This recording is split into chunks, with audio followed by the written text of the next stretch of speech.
बिस्मिल्लाहिर्रहमानिर्रहीम। अच्छा बेटा, आज की क्लास में हमें कोऑर्डिनेट ज्योमेट्री के पॉइंट नंबर 5, 6, 7 और 8 करने हैं। ठीक है। लास्ट क्लास में हमने डिस्टेंस, मिड पॉइंट, ग्रेडियंट और इक्वेशन ऑफ अ लाइन कर लिया था। इसमें बेटा डिस्टेंस में क्या था, हमारे पास फॉर्मूला था √x2 - x1 whole square plus y2 - y1 whole square. इसका हमने पहले एक बेसिक सवाल किया था जिसमें हमें सिर्फ डिस्टेंस निकालना होता है। और दूसरा जो हमने सवाल किया था उसमें बेटा हमें डिस्टेंस गिवन था और कोऑर्डिनेट्स मिसिंग थे, तो हमें उन कोऑर्डिनेट की वैल्यूज निकालनी थी, वो क्या क्या आ सकती हैं, ये हमने करा था एक सवाल। फिर बेटा मिड पॉइंट पे गए थे, इसमें हमने मिड पॉइंट का फॉर्मूला पढ़ा था x1 + x2/2 y1 + y2/2। अच्छा, मिड पॉइंट में मैंने आप लोगों को 3 सवाल कराए थे, एक सबसे बेसिक जिसमें सिर्फ मिड पॉइंट निकालना हो, एक फिर हमने किया था हमें मिड पॉइंट्स पता हो और वैल्यूज नहीं पता हो, तो वैल्यूज किस तरह निकालते हैं। और मेन सवाल जो काफी टेस्ट होता है पास पेपर में, अगर कोई शेप आ जाए, रेक्टेंगुलर, स्क्वायर, पैरेललोग्राम या फिर रोम्बस, उसमें क्या हो रहा होता है बेटा, मिड पॉइंट ऑफ ए सी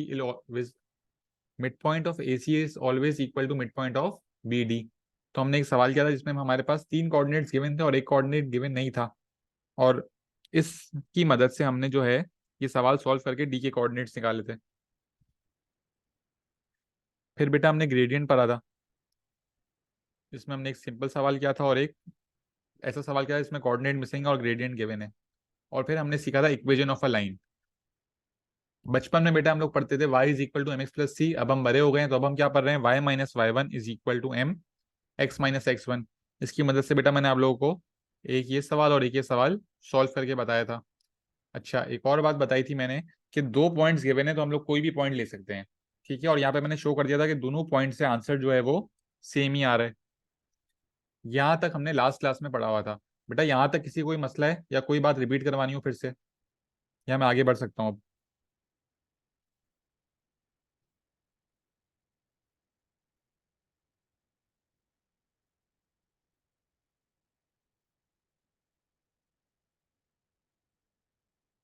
आगे बढ़े बेटा, हम लोग सब रिप्लाई कर दें।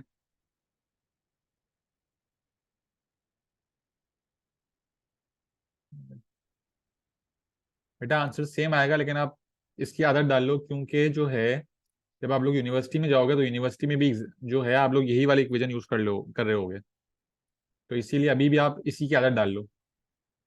ठीक है। अब बेटा पॉइंट नंबर 5 हमारे पास है पैरेलल लाइंस। पॉइंट नंबर 5 क्या है बेटा, पॉइंट नंबर 5 हमारे पास है पैरेलल लाइंस।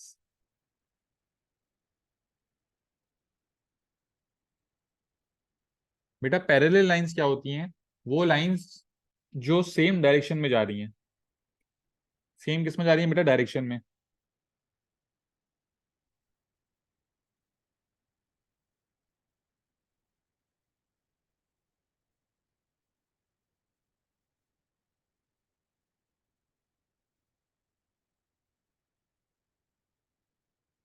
ये आप लोग देख सकते हो, ये लाइन जो है वो सेम डायरेक्शन में जा रही है, इसमें इस तरह का एरो बना हुआ होता है। इसका मतलब क्या है, ये लाइंस हैं आपस में पैरेलल। अब बेटा इन लाइंस में दो क्वालिटीज होती हैं। पहली क्वालिटी क्या है कि अगर बेटा सेम डायरेक्शन में जा रहे हैं तो सेम डायरेक्शन में जाते रहेंगे, तो ये लाइन कभी आपस में इंटरसेक्ट नहीं हो सकती है। बेटा अगर आप सीधा चलो और दूसरा बच्चा भी सीधा जा रहा हो, तो क्या आप लोग कभी मिलोगे? वो अपना सीधा जाता रहेगा, आप अपना सीधा जाता रहोगे, तो आप लोग कभी भी इंटरसेक्ट नहीं करोगे। जब भी लाइंस पैरेलल होती हैं तो आपस में इंटरसेक्ट नहीं करती हैं। तो यहाँ पे मैं लिख देता हूँ बेटा, these lines do not intersect.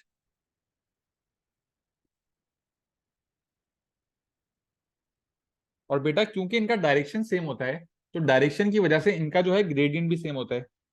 अगर बेटा कोई लाइंस का डायरेक्शन सेम है, इसका मतलब उनका ग्रेडियंट सेम है, तो इन दोनों लाइंस का हमारे पास ग्रेडियंट जो है वो सेम होना चाहिए। तो अगर मैं सपोज कर लूं कि ये हमारे पास पॉइंट ए है 5,3, पॉइंट बी है 9,5, सी है बेटा हमारे पास 7,2, और पॉइंट डी हमारे पास है ही नहीं। और सवाल आ जाए भाई, given that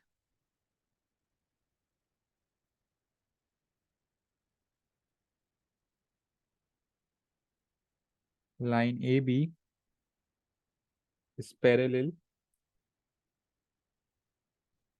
to line C D, find the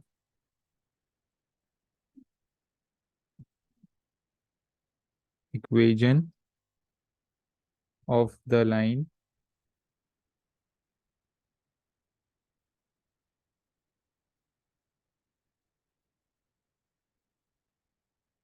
of the line C D.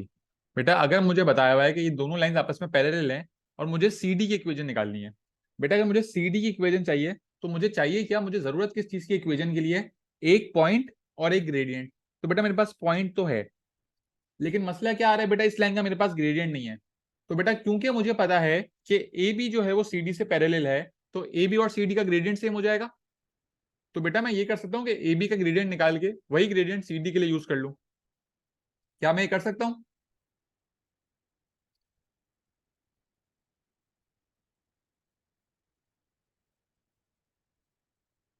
ठीक है बेटा, तो मैं ए बी का ग्रेडियंट निकाल लेता हूँ।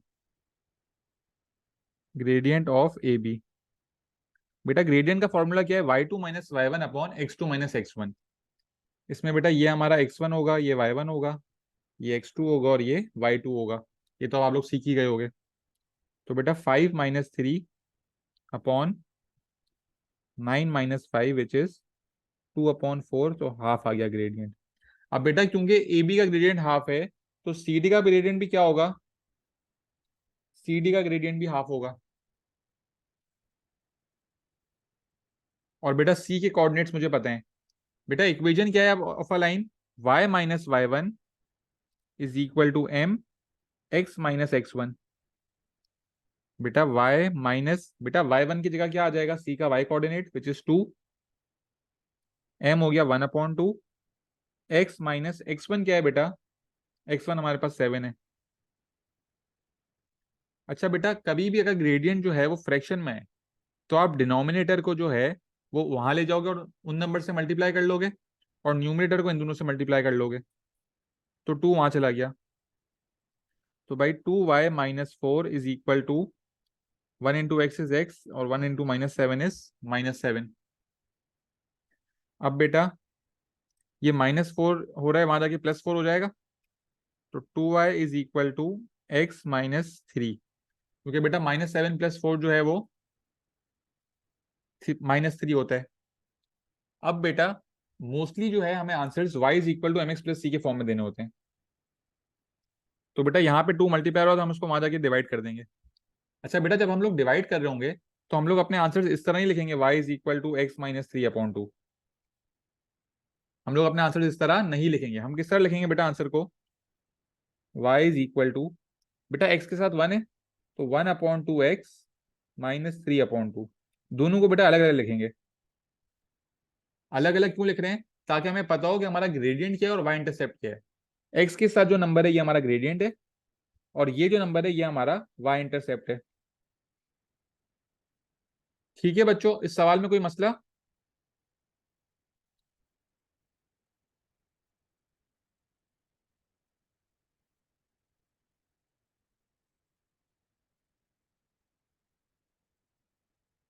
ठीक है।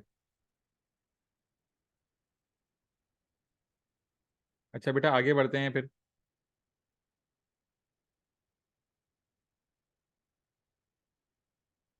पॉइंट नंबर 6 है हमारे पास, परपेंडिकुलर लाइंस।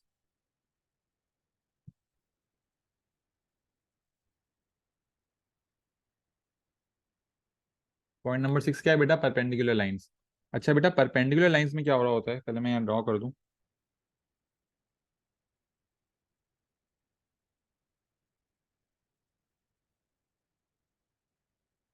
इसमें बेटा दो लाइनें आपस में इंटरसेक्ट कर रही होती हैं, और जब इंटरसेक्ट करती हैं तो एंगल जो है वो 90 डिग्री बनता है। एंगल हमारा क्या बन रहा होता है, 90 डिग्री। तो जब भी बेटा 90 डिग्री बन रहा होगा, तो हमारी लाइंस क्या होंगी, हमारी लाइंस होंगी परपेंडिकुलर लाइंस। अब बेटा अगर इस लाइन का ग्रेडियंट m होगा, तो इस वाली लाइन का ग्रेडियंट होगा -1/m। ये बात अभी आपको समझ नहीं आएगी। और दूसरी बात क्या होगी कि इन दोनों लाइन से ग्रेडियंट को जब आप मल्टीप्लाई करोगे ना, तो हमेशा आंसर -1 आ रहा होगा। ठीक है। अब बेटा हो क्या रहा है, ग्रेडियंट को आप नेगेटिव रेसिप्रोकल कर रहे हो। क्या कर रहे हो, नेगेटिव रेसिप्रोकल। अच्छा मैं 5-6 एग्जांपल्स लिख लेता हूँ, फिर आप लोगों को समझाता हूँ।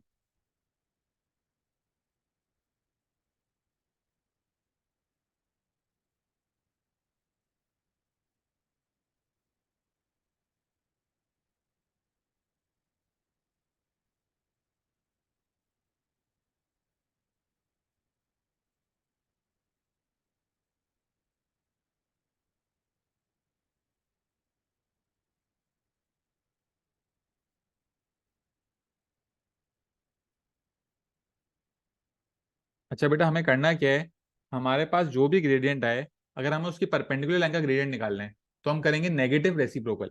नेगेटिव रेसिप्रोकल का मतलब क्या है बेटा, आपका जो भी ग्रेडियंट है उसको आप रेसिप्रोकल कर दोगे। रेसिप्रोकल का मतलब क्या, आप फ्लिप कर दोगे, डिनोमिनेटर को न्यूमिनेटर में ले आओगे और न्यूमिनेटर को डिनोमिनेटर में ले जाओगे। और बेटा जो भी साइन होगी वो चेंज होगी। तो अगर प्लस साइन लगी होगी तो वो माइनस बन जाएगी, और माइनस लगी होगी तो वो प्लस बन जाएगी। तो बेटा 3/4 जो है, अगर मैं उसको रेसिप्रोकल कर दूं तो वो 4/3 हो जाएगा। और बेटा यहाँ पे प्लस साइन है तो यहाँ माइनस साइन ले लेंगे, -4/3। इसी तरह बेटा 5/2 लिखा हुआ है यहाँ पे, 5/2 को मैं रेसिप्रोकल करूंगा तो वो हो जाएगा 2/5। और बेटा साइन अगर यहाँ पे माइनस है तो यहाँ हो जाएगी प्लस। तो या तो प्लस साइन लिख दो या तो कुछ भी ना लिखो, तो भी वो प्लस ही रहेगा। अच्छा बेटा -5, -5 के नीचे यहाँ पे 1 है अभी, तो जब रेसिप्रोकल करोगे तो ये 1/5 हो जाएगा। और बेटा माइनस है तो प्लस हो जाएगा। इसी तरह बेटा अगर सिर्फ 3 है तो 3/1 है, रेसिप्रोकल करेंगे तो 1/3 हो जाएगा। और यहाँ पॉजिटिव साइन है तो यहाँ नेगेटिव साइन आ जाएगी, तो -1/3 हो गया। बेटा क्या इन 4 सवालों में कोई मसला है आप लोगों को?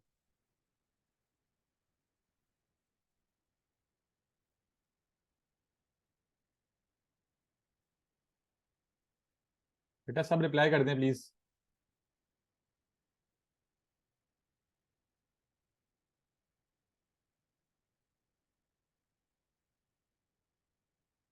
अच्छा बेटा अब जो है, अब आप मुझे बताओ कि 2/7 क्या होगा मनाहिल, जिससे पूछ रहा हूँ वो बताए। 2/7 अगर ग्रेडियंट एक लाइन का है तो उसकी परपेंडिकुलर लाइन का ग्रेडियंट क्या होगा? -7/2। Very good. और ज़ारा बेटा -11/9 का क्या हो जाएगा?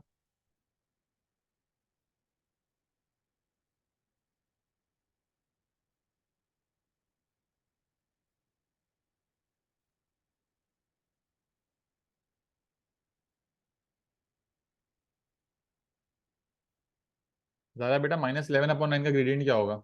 वेरी गुड बेटा, +9/11। ठीक है, चलो ये बात आप लोगों को क्लियर है। अच्छा बेटा परपेंडिकुलर लाइंस में एक तो नॉर्मल सवाल आता है परपेंडिकुलर लाइंस का, और एक आता है equation of a perpendicular bisector. तो बेटा पहले अभी मैं आप लोगों को क्या सिखा रहा हूँ, इक्वेशन ऑफ परपेंडिकुलर बाइसेक्टर निकालना सिखा रहा हूँ। अगर सवाल है equation of a perpendicular bisector. अच्छा बेटा पहले हम लोग देखते हैं परपेंडिकुलर बाइसेक्टर होता क्या है। अच्छा बच्चों आप लोग को याद होगा, अभी आप लोग ओ लेवल मैथ फ्रेशली पढ़ के आ रहे हो। ओ लेवल मैथ्स के अंदर आप लोग एक टॉपिक पढ़ते थे लुसाए। लुसाए पढ़ा है आप लोगों ने ओ लेवल मैथ में?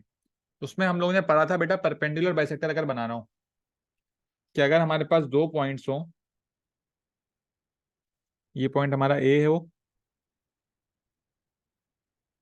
और एक पॉइंट हो हमारा बी।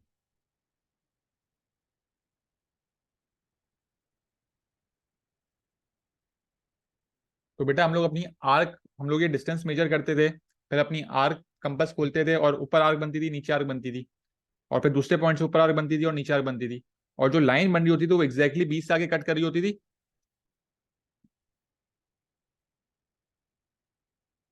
ये लाइन जो है ना बेटा हमारी, ये लाइन हमारी परपेंडिकुलर बाइसेक्टर है। ए और बी का परपेंडिकुलर बाइसेक्टर ये वाली लाइन है, जहां पे यहाँ 90 डिग्री बन रहा होता है, और ये वाला जो पॉइंट है यहाँ पे ए बी का मिड पॉइंट लाई करता है। तो बेटा अगर आपको इस लाइन का परपेंडिकुलर बाइसेक्टर निकालना है तो आपको मिड पॉइंट भी चाहिए होगा, ताकि आपके पास एक पॉइंट हो जो इस लाइन पे लाई कर रहा है, और दूसरा हम इस ग्रेडियंट को क्या कर रहे होंगे, नेगेटिव रेसिप्रोकल कर रहे होंगे।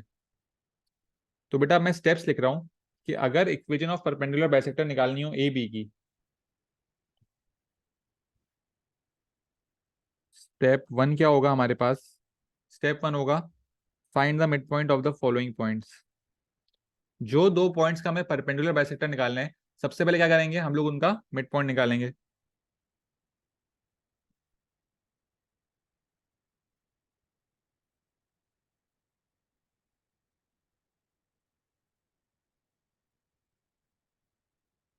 सबसे पहले हम निकालेंगे मिड पॉइंट। स्टेप टू में क्या कर रहे होंगे बेटा, हम स्टेप टू में हम ग्रेडियंट निकाल रहे होंगे।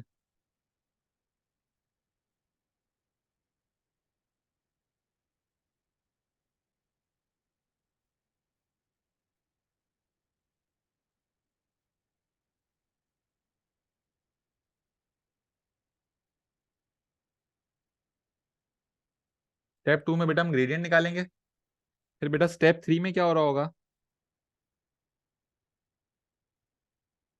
हम लोग उस ग्रेडियंट को नेगेटिव रेसिप्रोकल कर देंगे। Negative reciprocal the gradient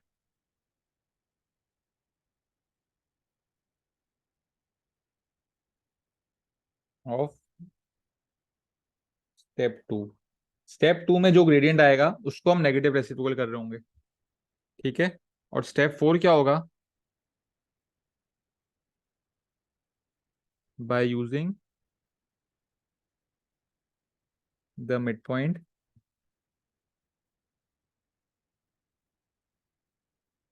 by using the mid point and the new gradient. बेटा नया ग्रेडियंट कौन सा होगा, स्टेप टू वाला या स्टेप थ्री वाला?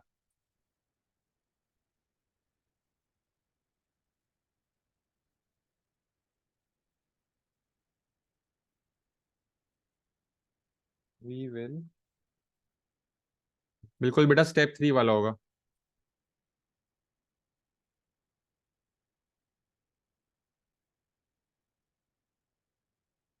We will find the equation of perpendicular bisector, ठीक है। What if gradient already negative हो? बेटा अगर नेगेटिव होगा तो पॉजिटिव हो जाएगा, देखो ना यहाँ पे करा तो है। -5/2 था तो यहाँ क्या हो गया, +5 हो गया ना, +2/5 हो गया। यहाँ पे -5 था तो यहाँ +1/5 हो गया। यहाँ पे +3 था, -1/3 हो गया। -11/9 था, +9/11 हो गया। अगर नेगेटिव है ग्रेडियंट तो वो पॉजिटिव बन जाएगा, वो पॉजिटिव है तो वो नेगेटिव बन जाएगा, ठीक है।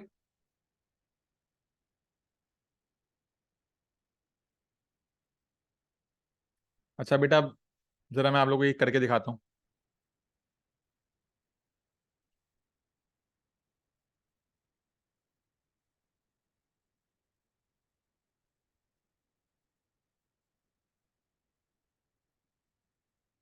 बेटा यहाँ पे मैंने लिखा है पीबी। पीबी का मतलब परपेंडिकुलर बाइसेक्टर है, perpendicular bisector of A B, ठीक है। अब बेटा स्टेप वन क्या था, स्टेप वन था मिड पॉइंट निकालना है। तो बेटा मिड पॉइंट क्या हो जाएगा ए बी का, mid point of A B x1 + x2/2। तो बेटा 10 - 2/2 हो जाएगा, और y1 + y2 क्या हो जाएगा, 3 - 5/2।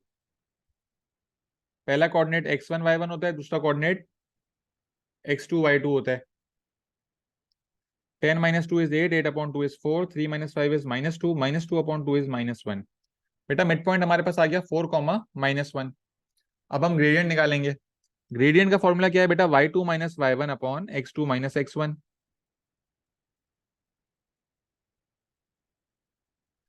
-5 - 3/-2 - 10। ये हो गया बेटा -8/-12, माइनस माइनस कैंसिल हो गए। 8/12 को मैं सिंप्लीफाई करूंगा तो बेटा 2/3 आ जाएगा। ये हो गया स्टेप 2। बेटा 2/3 को मुझे नेगेटिव रेसिप्रोकल करना है। तो नेगेटिव रेसिप्रोकल जब मैं इसको करूंगा तो ये क्या हो जाएगा, फ्लिप करूंगा तो 3/2, और साइन पॉजिटिव की तो नेगेटिव की लग जाएगी, तो -3/2 आ गया। और बेटा फिर स्टेप 4 क्या था, मिड पॉइंट और नए ग्रेडियंट की मदद से इक्वेशन बना लो। तो मिड पॉइंट जो है वो ये रहा, और नया ग्रेडियंट हमारे पास ये रहा। इसकी मदद से इक्वेशन बनानी है। इक्वेशन ऑफ अ लाइन क्या है, y minus y one is equal to M x minus x one. y minus y one is equal to M x minus x one. बेटा x1 जो है वो 4 होगा और y1 जो है वो -1 होगा।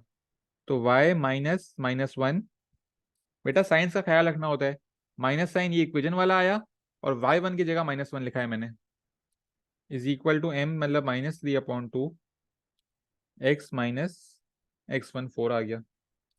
अब बेटा डिनोमिनेटर को वहां जाके मल्टीप्लाई कर देंगे और न्यूमिनेटर को इनसे मल्टीप्लाई कर देंगे। पहली बात तो माइनस माइनस प्लस हो गया है।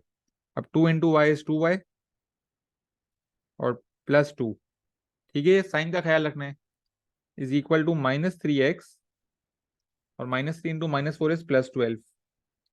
अब बेटा ये 2 यहाँ प्लस हो रहा है तो वहां जाके माइनस हो जाएगा। तो 2y is equal to -3x + 10। अच्छा बेटा 2 यहाँ पे मल्टीप्लाई हो रहा है तो वहां जाके डिवाइड हो रहा होगा। जब मैं डिवाइड करूंगा तो मैं लिखूंगा किस तरह, y is equal to -3/2x + 10/2। अच्छा बेटा ये तो सिंप्लीफाई नहीं हो सकता, लेकिन ये सिंप्लीफाई हो सकता है। 10/2 क्या होता है भाई, 5 होता है। तो y is equal to -3/2x + 5। ये बच्चों आपका आंसर आ गया।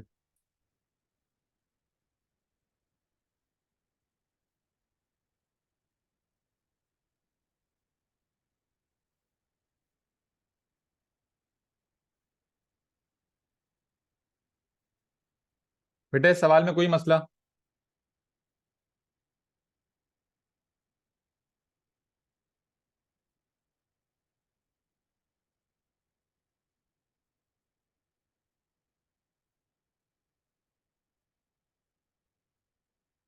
ठीक है।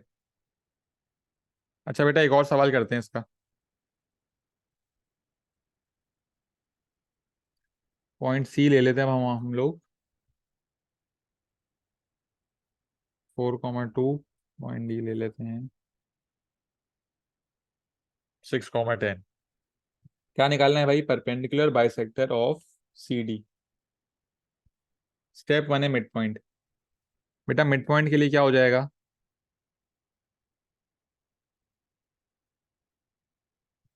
4 + 6/2, 2 + 10/2। ये आ गया 10/2 5, 12/2 6। फिर बेटा ग्रेडियंट,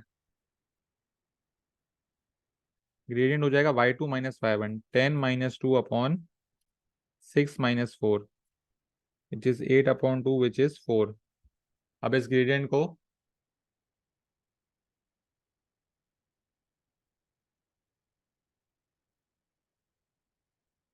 जी बेटा ज़्यादा तब भी ऐसे ही शो हो रहा होगा। ज़रा बेटा आप जो है, आप सवाल जो पूछ रही हो वो बेटा आप इंडिविजुअली नहीं पूछो, सबको दिखाओ आप सवाल, ताकि सब बच्चों को समझ आए आप क्या पूछना चाह रही हो। ठीक है। अच्छा बेटा ग्रेडियंट आपके पास आ गया 4। अब आप उस ग्रेडियंट को जो है वो नेगेटिव रेसिप्रोकल कर दोगे। तो 4/1 है अभी, 4/1 हो जाएगा 1/4। और अभी साइन पॉजिटिव लगी हुई तो हमें नेगेटिव करनी होगी। तो नया ग्रेडियंट क्या आ गया बेटा, -1/4। नया मिड पॉइंट और नई इक्वेशन की मदद से हम लोग बना लेंगे equation y - y1 is equal to m x - x1, y - 6 is equal to -1/4 x - 5। बेटा 4 वहां जाके मल्टीप्लाई हो गया, 4y - 24 is equal to -x, -1 × x is -x, -1 × -5 is +5। 4 वहां जा रहा था, अब -24 को वहां जाके प्लस कर देंगे। तो 4y is equal to -x + 29, और y is equal to -1/4x + 29/4। तो बेटा ये हमारा आंसर आ गया। बेटा कोई मसला किसी को भी, परपेंडिकुलर बाइसेक्टर में कोई मसला है?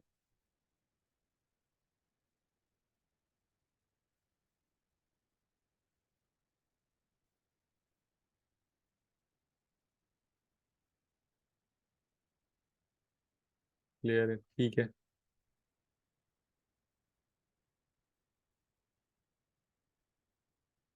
अच्छा बेटा, एक और सवाल आता है परपेंडिकुलर लाइंस में। मैंने आपको बताया था परपेंडिकुलर के दो तरीके के सवाल आते हैं, एक आता है परपेंडिकुलर बाइसेक्टर और दूसरा नॉर्मल सवाल आता है परपेंडिकुलर का। लेकिन वो भी बेटा अभी हमें सीखना है किस तरह करते हैं। मैं एक सवाल की एग्जांपल लिख रहा हूँ, फिर मैं आप लोगों को कराता हूँ। ठीक है, एक क्वेश्चन बना लेते हैं।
अच्छा बेटा, ये एक सवाल बन गया।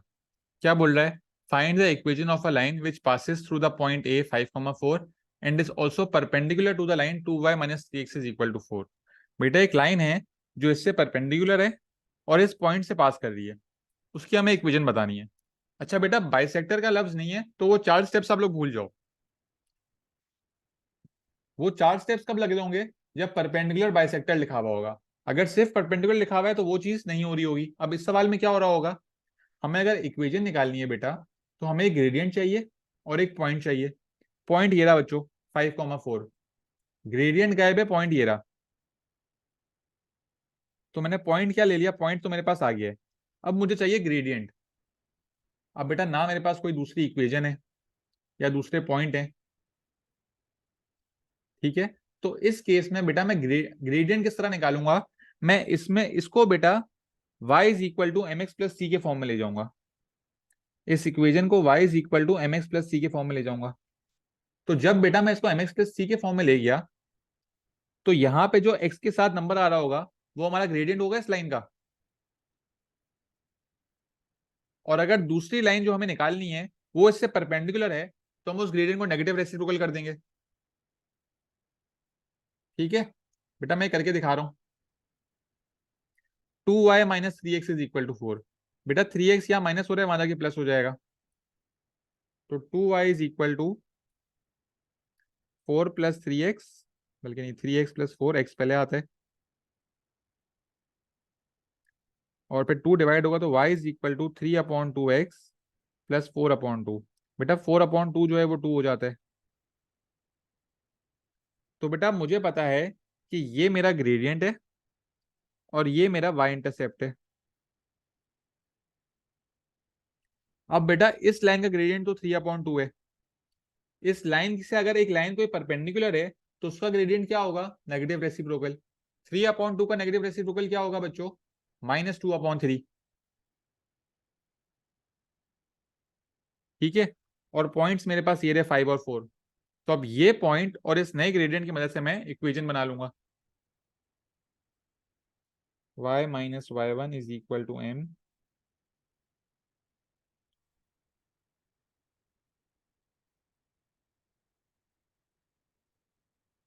y minus y one is equal to m यहाँ से आ गया, x माइनस एक्स वन यहाँ से आ गया। अब बेटा 3 वहां जाके मल्टीप्लाई हो जाएगा।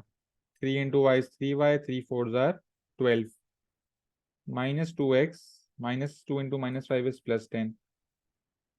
3y is equal to -2x plus 22 और y is equal to -2/3x plus 22/3। बेटा ये आपका आंसर आ गया। बेटा मुझे बताओ, क्या इस सवाल में कोई मसला है किसी को? इस सवाल में किसी को कोई मसला है?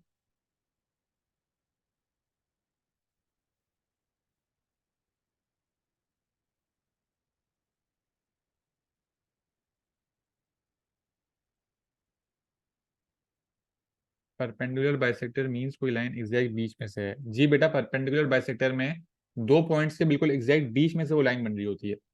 देखो मैंने यहाँ बनाई भी तो थी, एग्जैक्टली बीच में से बन रही होगी।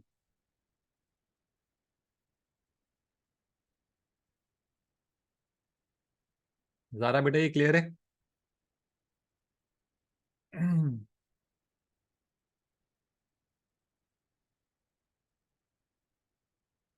अच्छा बेटा, अब आते हैं हम लोग अपने पॉइंट नंबर 7 पे। पॉइंट नंबर 7 क्या था बेटा? Point of intersection. Point of intersection.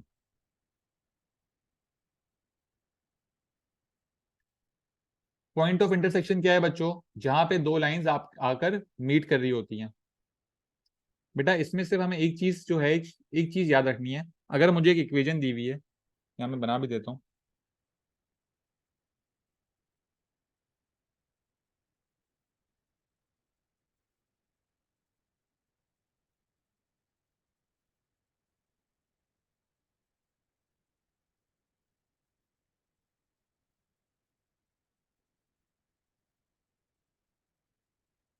बेटा ये लाइन ए बी है और बी सी है, ये कहाँ पे आके मीट करी है? पॉइंट बी पे कर रही है। तो अगर मेरे पास सवाल में लिखा हुआ हो equation of line A B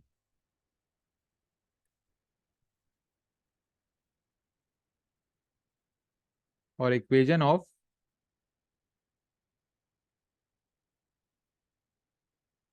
line B C,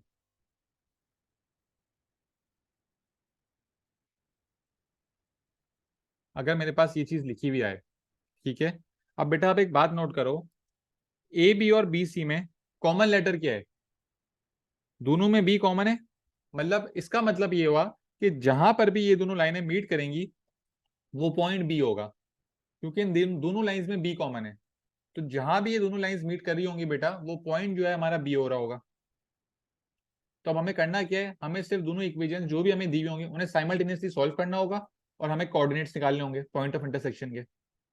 अगर यहाँ पे मुझसे बोला हो find the coordinates of B,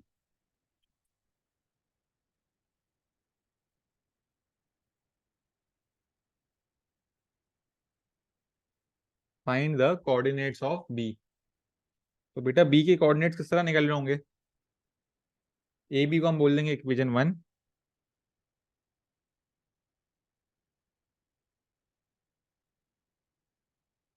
और बी सी को बोल देंगे इक्वेशन नंबर 2। अब बेटा आपकी मर्जी है, आप साइमल्टेनियस इक्वेशन को सब्स्टिट्यूशन से करो या एलिमिनेशन से करो। मैं अभी सब्स्टिट्यूशन से करके आप लोगों को दिखा रहा हूँ। यहाँ पे y के साथ कोई नंबर नहीं है, तो 2x को मैं वहां ले जाऊंगा तो ये सब्जेक्ट बन जाएगा। y is equal to 8 minus, ये बन गई इक्वेशन नंबर 3। अब इक्वेशन नंबर 3 को मैं इक्वेशन नंबर 2 में प्लग इन कर दूंगा, तो 3 y की जगह आ जाएगा बेटा 8 - 2x minus x is equal to 3। बेटा 3 8 ज़ा 24 -6x minus x is equal to 3। -6x -x होता है, 3 - 24 हो जाता है -21, minus minus cancel, x is equal to 21/7 which is 3। x आ गया 3, x को हम प्लग इन कर देंगे इक्वेशन नंबर 3 में। y is equal to 8 - 2, x की जगह आ जाएगा 3, 8 - 6 विच इज 2। तो बेटा b के कोऑर्डिनेट्स क्या आ गए हमारे पास? 3, 2। अच्छा बेटा, मैं ये अज्यूम कर रहा हूँ कि आप लोग को साइमल्टेनियस इक्वेशंस आती होगी, जो कि आप लोगों ने ओ लेवल मैथ में पढ़ी हुई हैं। अगर किसी को नहीं आती या कोई भूल गया हो, तो वो बेटा मुझसे साइमल्टेनियस इक्वेशंस की भी रिकॉर्डिंग मांग सकता है, उसको वो भी मिल जाएगी। ठीक है। इस सवाल के लिए तो मैं अज्यूम कर रहा हूँ कि आपको साइमल्टेनियस इक्वेशंस आते हैं भाई। जिसको नहीं आते बेटा वो मुझसे व्हाट्सएप पे मांग लेना, क्योंकि मैं अभी ए लेवल्स की क्लास में साइमल्टेनियस इक्वेशंस तो नहीं पढ़ाऊंगा। ठीक है बेटा, इस सवाल में कोई मसला?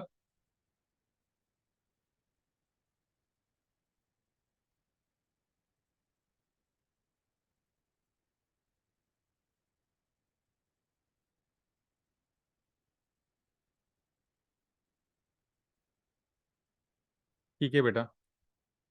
अच्छा बेटा, अब जो है हमारा आखिरी पॉइंट रह चुका है, हीरो फॉर्मूला। फिर मैं सोच रहा हूँ मैं हीरो फॉर्मूला आप लोगों को नेक्स्ट क्लास में कराऊँ, और फिर हम लोग पास्ट पेपर्स भी कर रहे हैं। अच्छा बेटा, अभी तक हमने जो चीज़ें पढ़ी है ना, ये ओ लेवल मैथ में सब चीज़ें थी। ओ लेवल्स में आप लोग ये सब चीज़ें पढ़ते हुए आए हुए थे। एक जो नई चीज़ है हीरो फॉर्मूला बेटा, ये मैं आप लोगों को कल क्लास में, कल नहीं सॉरी नेक्स्ट वीक जब हमारी क्लास होगी उसमें मैं आप लोगों को ये पढ़ाऊंगा। और फिर बेटा हम लोग 4-5 सवाल पास पेपर के भी करेंगे नेक्स्ट क्लास में। ठीक है। यहाँ तक बेटा मैं आपको पीडीएफ भेज दूंगा, आप लोग पीडीएफ कॉपी कर लेना। ठीक है, आप लोगों को खुद बेटा अपनी कॉपीज मेंटेन करनी है, क्योंकि अब ऑनलाइन क्लास में मैं आप लोगों के घर पे आके चेक तो नहीं करूंगा ना, आप लोग आगे मुझे चेक कराओगे। तो आप लोगों को बेटा खुद ईमानदारी से कॉपीज मेंटेन करनी है, और पास पेपर भी करने होंगे जब मैं आप लोग को दूंगा, और फिर क्वेरीज हम लोग क्लास में डिस्कस कर रहे होंगे। टेस्ट बेटा होंगे, पहले टॉपिक तो हो जाने दो 2-3।